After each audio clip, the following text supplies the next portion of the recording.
Today, as you probably seen on Meetup, we have kind of a different subject. Today is the World Retrospective Day. So this is an initiative that is happening all over the world, not only here in Portugal. As you can see, we have many events in all the 5 countries. There are some more events also in Portugal. We are not the only one, okay? So this is the purpose of this is to present the community about the power of retrospectives and what kind of retrospectives you could do, and different activities between different retrospectives. So yeah, that's what we will do today. One important thing that this is happening with all the events is if you post something on social media today about this event, any photo or any comments, whatever, please use the hashtag World Retro Day.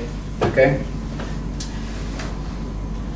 So guiding you guys through the agenda.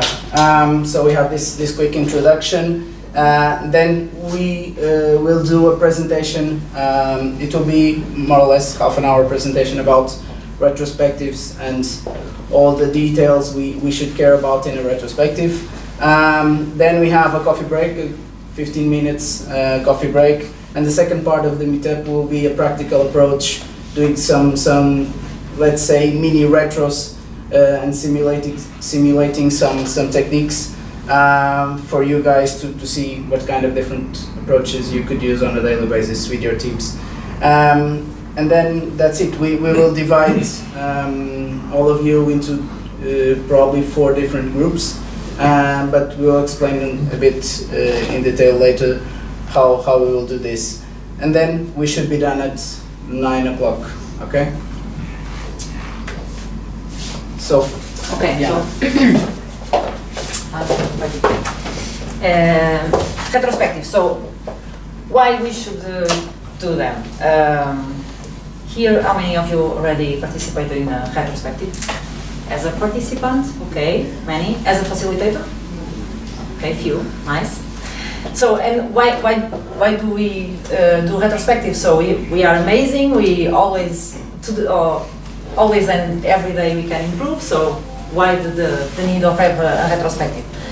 I would say that the main purpose is to have this moment of the team all together, to have a chance of inspect and can create a plan of improvements that we can then approach during the sprint. So we can have this chance of inspect, identify some points that we want to improve and create that plan so we can follow through the sprint.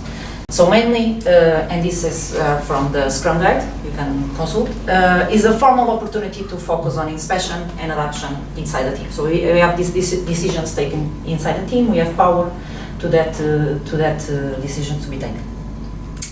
And this is easily to link with the continuous improvement process, since we are willing to improve every day. So the retro is seen as a tool, as a regular and structured way of improving. So inside continuous improvement, retrospective is a fundamental process or tool that we can use to improve every day. And So to me again? Yeah. Okay, so just to give an idea of one possible way of structuring a retrospective, probably some of you have heard about the 5 steps of a retrospective. Is anyone familiar with that, or not? Not many, just a few. Okay. So this was proposed in a book, which is the name of the book is Agile Retrospectives. Okay, so this is a suggestion for you guys to try to make retros a bit more effective, because it's really easy to don't get a retrospective right in the right way if you don't care about some specific things that you should be doing just to ensure that everyone is comfortable, and all the details that I'll show you. So the first step presented on this structure is set the stage.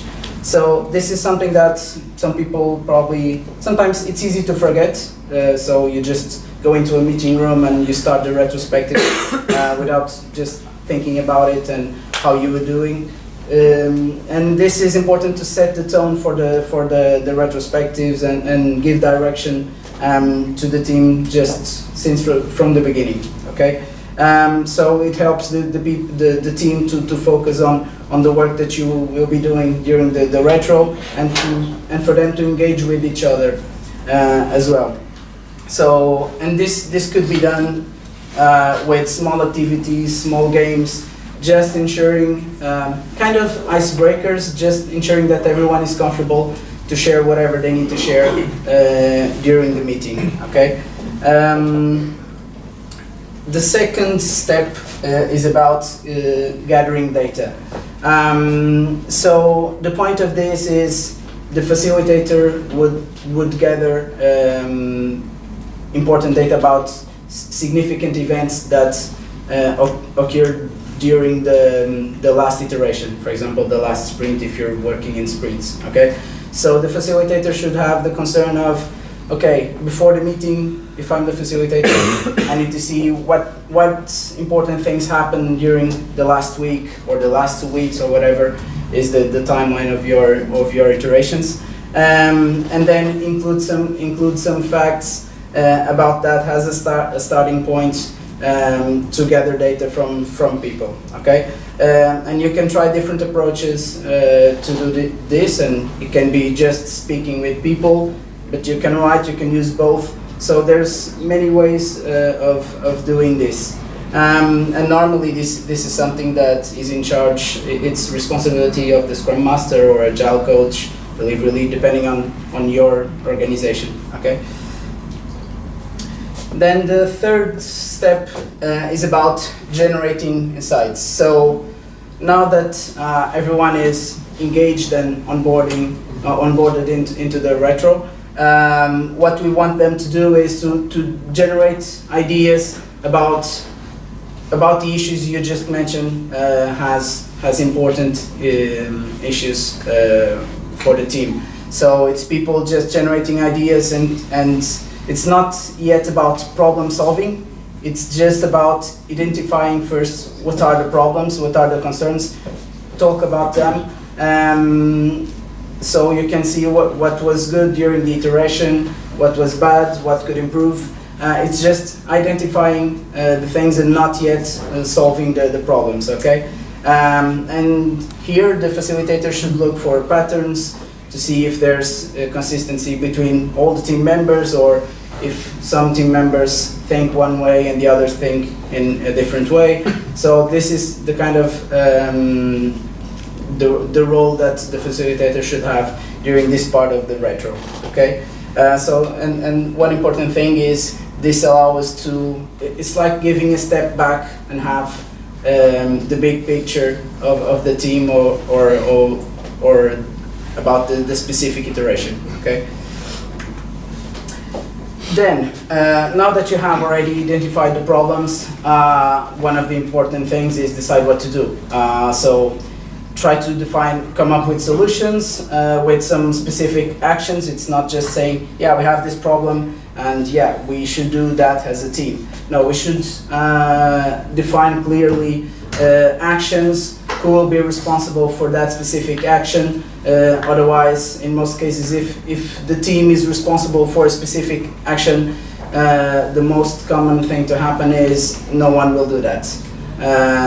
So this is the time to prioritize things, to get people accountable for making improvements, to get ways of measuring, for example, to see in the next retro, for example, if you have improved something that you wanted to improve, that kind of things.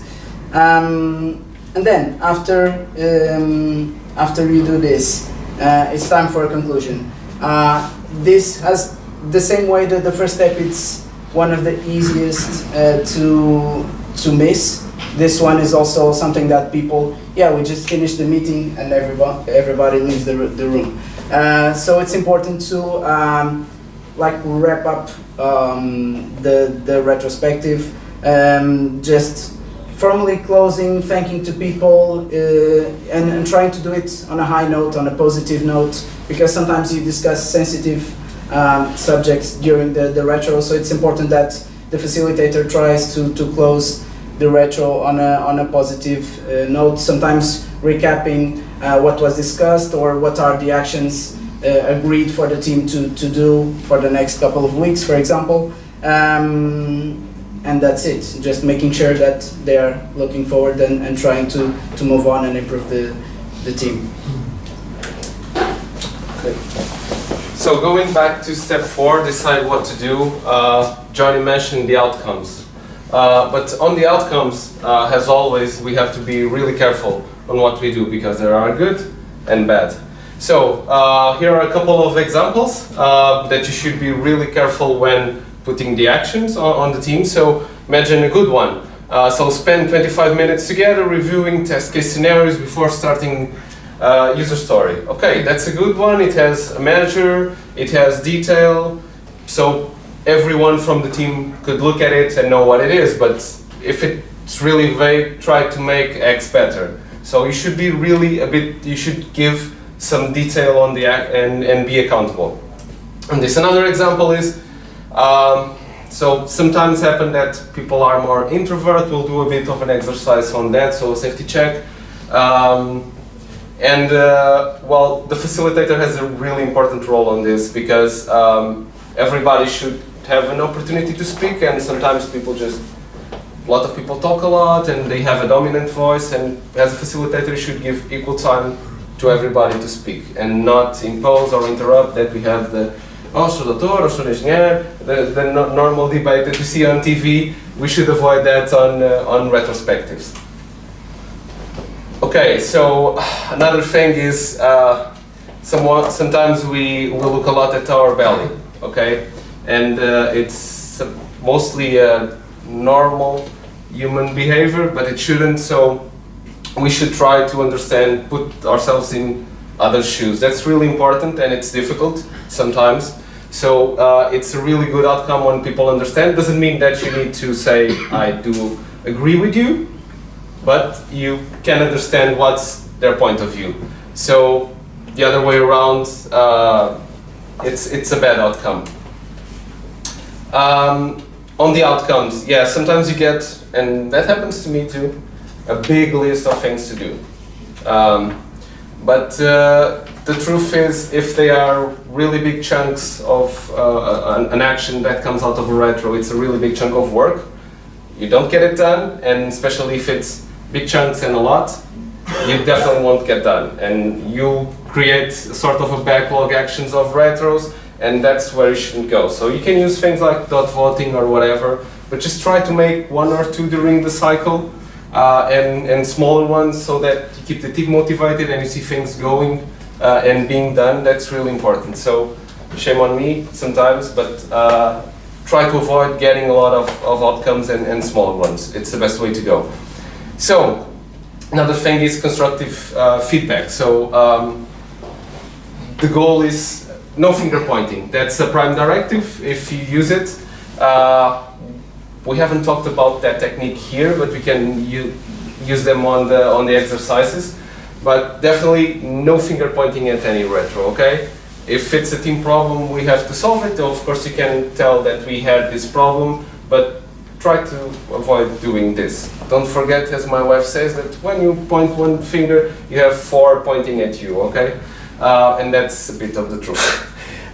So the blame game, sometimes you get that in the role of the blame game. Just avoid that. That's really destructive for the team. As Johnny mentioned, on the actions and everything, just celebrate the victories, okay? You always have victories, although they might be small, but small victories are really good.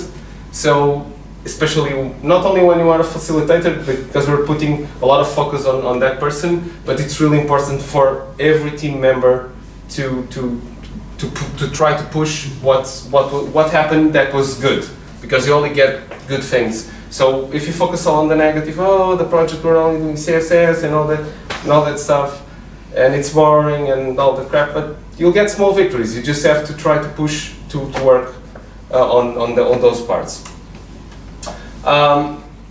Yeah, another thing, when we do a safety check, and even when we don't, and we'll have an example in a bit, on straightforward conversations, it's a really good outcome. And this doesn't mean finger pointing, but if you talk openly on what's happening, because sometimes people have problems and that affects our work, it doesn't mean that you have to go personal, but you need to speak, hey, I didn't give my best because I had some personal issues, it happened, yeah, but you try to be open with the team. If not, you're wasting 5 or 8 or 10 people's time for 1 hour, 1 hour and a half, 2 hours, and you won't get nowhere, okay? Okay, this was a bit of the good and bad outcomes, some examples. And right now, let's talk about not a new reality, but for Portugal, a new reality for the last couple of years, so remote. At least we thought that remote is really important nowadays. We have a lot of nearshoring. Me and Johnny work that way, and I believe that Diana too. So we thought about creating a blog here about nearshoring or working remotely. We're always far, far away in different time zones. So let's see what are the basic for doing proper remote, even for retrospectives and for all the work, but this is mainly around retrospectives. So sometimes this is what happens, right? You have some cuts, so you have to guarantee some basics. So what are the basic conditions to have a proper remote retro? Use headsets, even if you are, at least from our experience, even if you are in a meeting room, even if you have a good speaker, it's always easier if you use headsets. You won't get, especially with noise cancelling, especially on the microphone, but it will reduce all the noise and the mixed conversations that are in the room, okay? Have a good internet connection, right? Now we get to the issue, you have to repeat 20 times, or you may not understand and move on, and you can end up with a broken telephone situation. That's no good. Try to avoid doing the retro or any remote work at a party or a coffee shop. That sounds like a market, so if you have your colleagues screaming behind you, it's really difficult for you to focus, and this is really an important moment that you must have some silence and focus. Battery, okay, it can happen, so just be careful to charge your computer or cell phone or whatever. Have a proper computer, so especially when you're sharing video and you have like 8, 10 or more people, the browser gets a bit stuck, the memory gets up, and well, sometimes you lose a bit, and it's not only on the Wi-Fi connection, it's on your computer, so having a good computer, it's good. Sticky notes, that's a personal note from myself. I usually do the facilitator role on this, but sometimes you're sharing the screen and you don't have 2 screens, and so some sticky notes are always good to take some notes that you need to discuss later, or some actions, okay? So, what are the steps for a remote? They're quite similar, but this would be how I would do a remote retrospective, okay? Which is quite different. Well, it's quite different. It's difficult to get everybody's attention sometimes. So, track attendance and engagement. So, just you imagine if you use Slack or whatever tool you use, just make sure that you warn people. Of course, you have calendars, but you have a lot of ways to gather people. And one thing is you can open the board. I think I mentioned that here, or it will be in another slide, that you can have an open board policy, and anybody can add notes to that. So we'll explain what the safety check. Did anybody did hear any safety check on retros? No? No, that's great. So that's a new opportunity. We'll explain, and we'll do that in the exercises. So the prime directive, did anybody did any prime directive when they did retrospectives? That's cool. So basically a prime directive is a message that states what you will try to do on a retrospective. I'll have to read because I don't know it by heart. There are a couple of the most common ones. So in this case, regardless of what we discover, we understand and truly believe that everyone did the best job he or she could, given what was known at the time, his or her skills and abilities, the resources available, and the situation at hand. So basically, no finger pointing. We believe in our colleagues, in our team, that they did the best with what they had and what they could. So this is the prime directive. These are two basic steps of security in terms of what you're going to step in. Be creative. So we'll go through a couple of formats, but there are a lot of tools. I'll go quickly through a couple of them. So you have to be more creative than being in a room, although you can draw now on computers and all that stuff. So just find, there's lots of websites with ideas. You can create your own, and that's fun too. So go for it. Make a connection. So just usually use your camera. It's easier to see your expressions. If you have a lot of confidence in the team and you know them, it's fine. Sometimes when you work with, well, at least for me, when you work for a couple of times, for a longer period with people, you don't need to see their faces just by their silence or their voices. You can check how they are feeling. But for a starter, video, it's the way to go.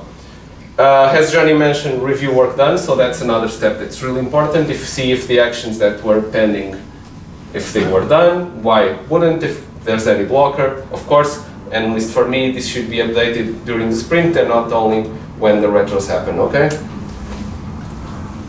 Discuss. So the main thing is, again, like Johnny mentioned, everybody should be heard.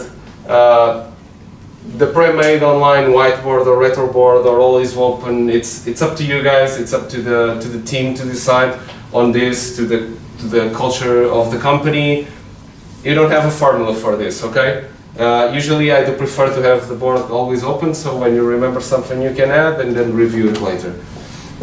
But this helps. Create actions and in the end do the reflection. So this is a bit similar to what you can do in a room. You just need to find different tools for this. So here are some tools that you can use. I've used almost all of them. Not a fan of all of them, but for calls, Skype, Hangouts, Meet, Slack, Appearing. Favorite one from that is Slack. For me, retros, you can use Trello, Retrium, Real-Time Board, Ideas Board, Fun Retro, which is on GitHub. I have a lot of them. Whiteboarding, so if you want to do some drawings, Google Drive, you can use it. Real-Time Board again, it's a really good tool, paid. Some are free, some are paid, so you have to check that. Some limit the number of users for the free account.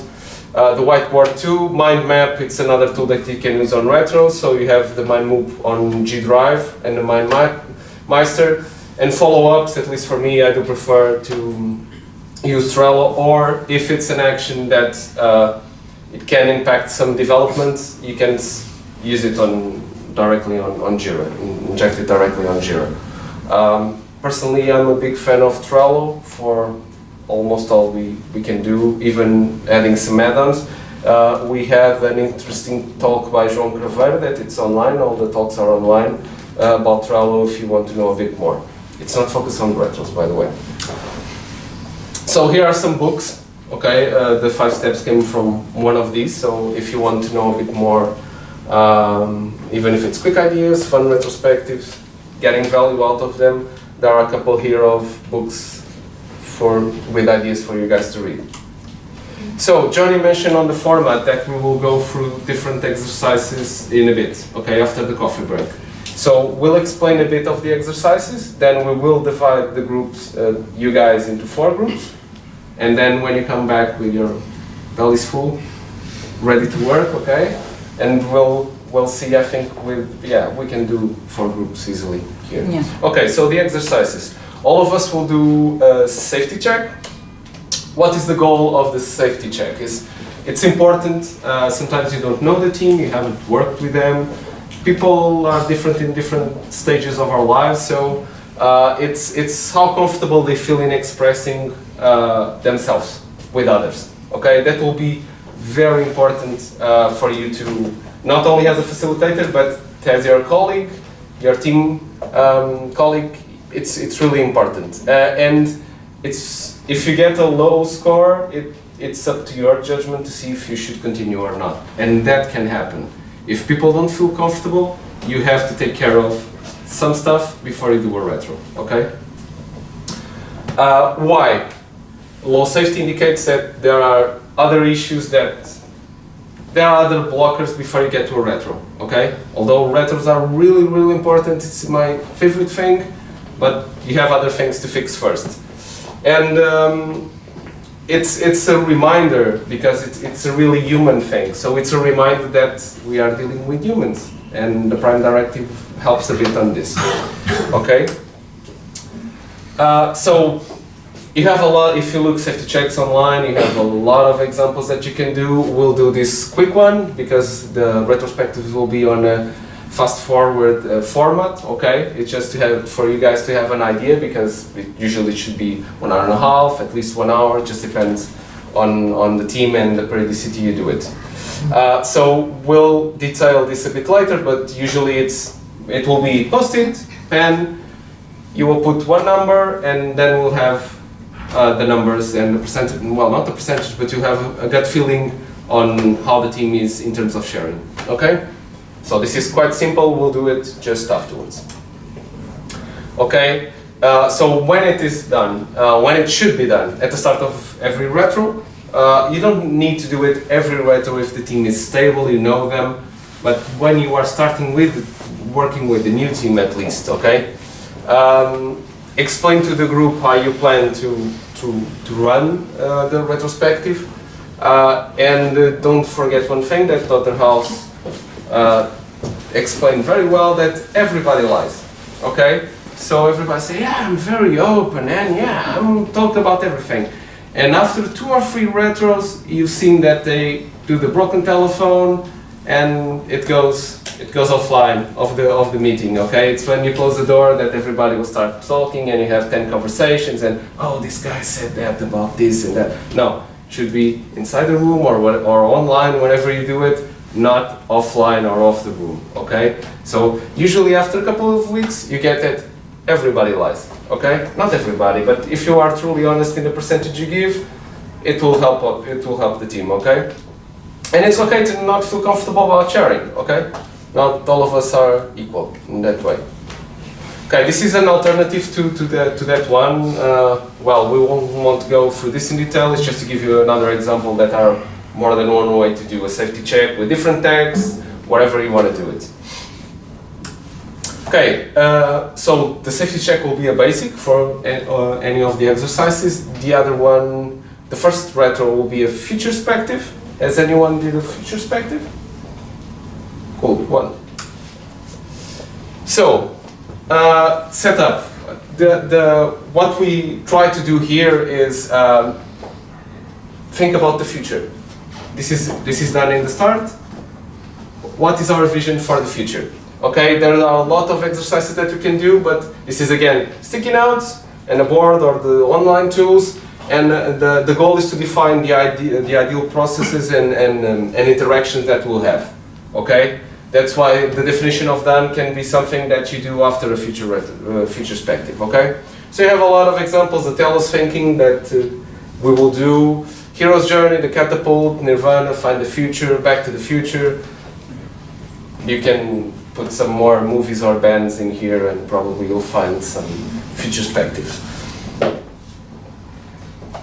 Okay, how to do, and I'll go very quickly because we're running out of time to keep the agenda, but the goal is what are the things that have helped us get here, how can we reach our goals, and what did the team learn in that process. But then again, this is a crystal ball, okay?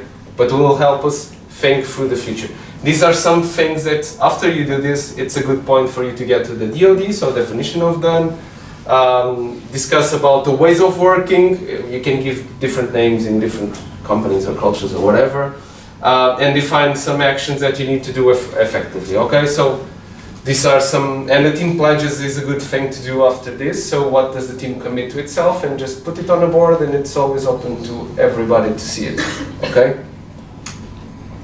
So you will have a scenario for each exercise, okay? Which it's on the wall. So this is the basic so that we don't guess.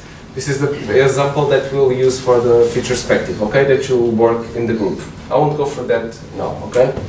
The other one is the lean coffee. So has anyone did any lean coffee? Okay, more people. Cool. Okay. There are different ways to do it and some tweaks around this, but well, this is more around the Kanban approach. Okay. So this is, you have, sorry, create a Kanban board, brainstorm topics. We'll have a scenario for this too. Pitch your topic. It will be really quick. So sometimes like 30 seconds to 1 minute. Just depends on the time and the number of topics. Okay. Then, if we have a lot and we see that we cannot go through all of them, we'll do dot voting, okay? 2 votes per each. And then we manage the conversation. Here says at the end of each 8-minute round, we just bounce. It's basically gut feeling on how much time do we have and how many stories, topics do we have to decide. And just we can check from the voting, okay? 2. Then discussion. And we go through the actions, but we'll do that on the board. I'll do a bit of a tweak on that Kanban board. And this will be the scenario for the lean coffee. Okay, Diana, back to you. Yeah. So the name is 4L. The next exercise. Which is a very simple and well-known exercise that stands for like it, learn, liked, and long for. So usually it's simple to explain, it's simple to the persons to understand, and that's the reason that we mainly use it. So sorry. Yeah. Okay. So when do we use it? When we want to highlight the positives, like the liked and learned things, as well as the negatives. So the liked and the long form. So we have mostly the team think from the factual, what happened, and not from the emotional perspective. This is some example when we can use it as retrospectives of projects or reviews, or anything that wants to improve the performance, of course, and some events, reviewing some events and training conference, which we will try to do today. How it works? So we have these 4 words. We have a time box to write some notes to gather the data, as Johnny already explained, around this. And then we can group or not common topics. Voting is an optional, so we can vote for the most important topics that we want to discuss if we are not able to discuss all the topics that we gather. And then we have an open discussion on it. I like this exercise to do with a more wide audience, because we can divide in groups, which is also fun to do, which each group discuss the liked, the learned, the liked, and the long for, and then there is a sharing for each group to another. So it is interesting in that perspective either. So the scenario is this one. We suggest to work on this experience today, but we will explain later. The other exercise is the hot air balloon, maybe a common one too. I don't know if anyone knows. It's more like a speed car or something like that's more common. It's a simple activity that the perspective is what moves us faster and what slows us down. And it could be seen as a mix of a retrospective and a futuristic perspective, because it makes us think also in which direction the team is going. Maybe with the draw is more easy to understand. I will explain later. So when to use, when we need to think forward a bit with an eye on the past, so with an eye on our last experience, for instance, for the last sprint. And it helps us to reflect on the previous iteration as well as look ahead to try avoid any potential pitfalls. So as I was saying, we have an horizontal analysis, like what are pulling us down or moving us up, and then we have like an analysis on which way we are falling, so in the storming weather or in the sunny day. So it allows this kind of analysis different because of this. So the thing is more or less the same. We can draw the balloon in a collaborative way, as I don't know, something fun to do during the retro. It should be a fun activity, should be. And then we do the exercise of looking back and looking ahead. We can group once again the topics as an optional point, and then we should discuss the topics together. So it's more or less what we will do today. The scenario is about how we can improve our way of celebrating achievements, which is something that usually we don't do enough or as we should. That's it.